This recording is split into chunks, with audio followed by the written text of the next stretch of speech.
Well, this is part 2 of Iceland, and this one's mainly about the United States. Okay, so if you haven't listened to part 1, do so because you probably won't understand part 2 very well.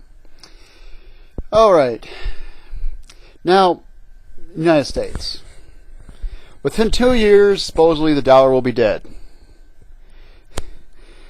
United States population, it seems to be, maybe I'm wrong, in general has a much less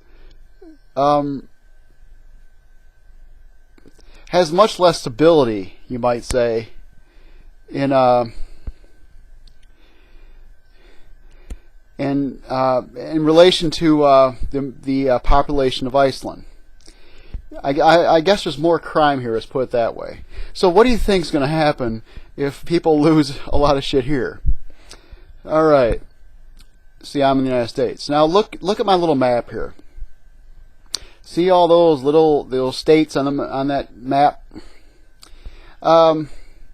United States.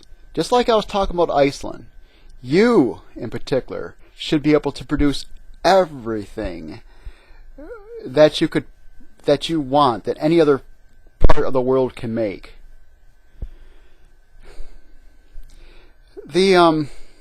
Now if some other country makes something new that you don't have, you could do some trade with them, but only so you can acquire the knowledge of how to make that thing, and then you start making it yourself.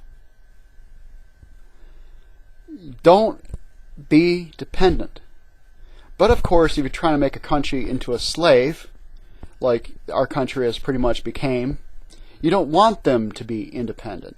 But we're not going there. I'm giving advice how to survive a bit. From what I think. United States, do what I said about Iceland in part 1. Do it yourself. Look at Texas. Huge ass piece of land down there. I hear lots of oil. Go up to North Dakota, South Dakota, Wyoming, that area. Huge amounts of oil. We don't need Canadian oil. We don't need Venezuela oil. We got all we need. Look at Alaska, right off of there too. We know about this oil there. It's there. Look all around the coast. West Coast, East Coast. There's a lot of wind on the coast. If you want wind power, use it. Look in Nebraska. Wind blows heavy out there, so it does in Kansas too. And but we can't have the population of America actually owning its own wealth.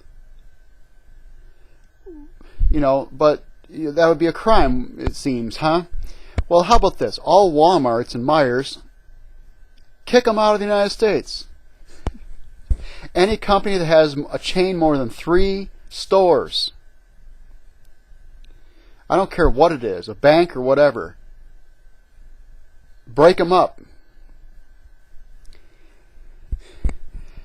Make it so that the majority of the people have the wealth. That would be a crime for slave masters. They wouldn't like that. Well, you know what, I don't even have to say what you probably think what I think about you if you have a problem with that. Watch one of my previous videos where it tells what I think. Okay? You'll see. I don't even have to say it here.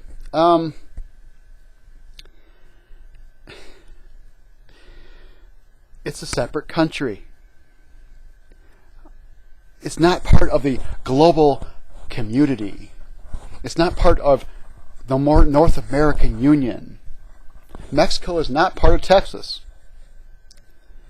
We can put a big fucking we can put a big ass fence across that border. And the Mexican government shouldn't say a damn thing about it. They can say all they want, too damn bad. And Mexican government, why don't you clean up your act so the people will have a decent enough life that they won't want to leave their country? Oh, that'd be a crime. I'm sorry about that. For slave masters, that's a bad thing. They wouldn't, you can't have anybody have a decent life. There are about 340 million people in this country of the United States. Iceland has a little over 300,000.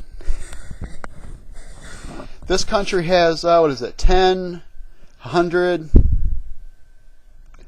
I don't even know how to do the math on this. We have I think the United States has over 100, maybe actually 1,000 times the population as Iceland. So they supposedly have one person for every 1,000 we have.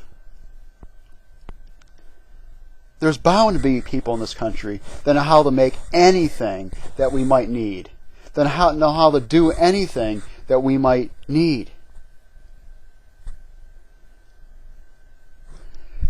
I don't know what else to say. I don't know what else to say. If you want to be free, you want to be doing well, you got to be in control of your own thing.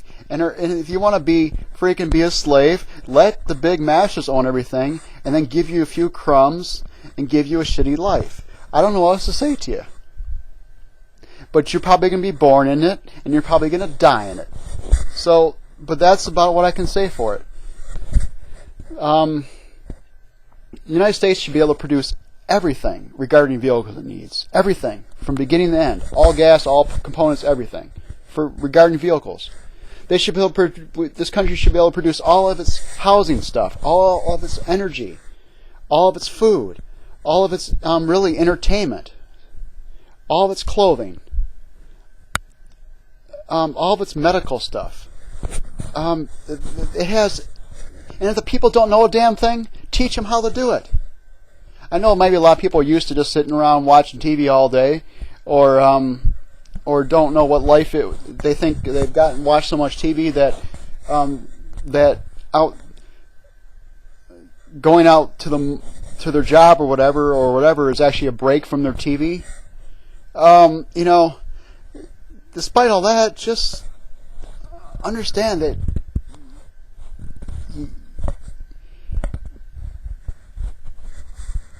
how much more does one need to actually be able to be self-sufficient?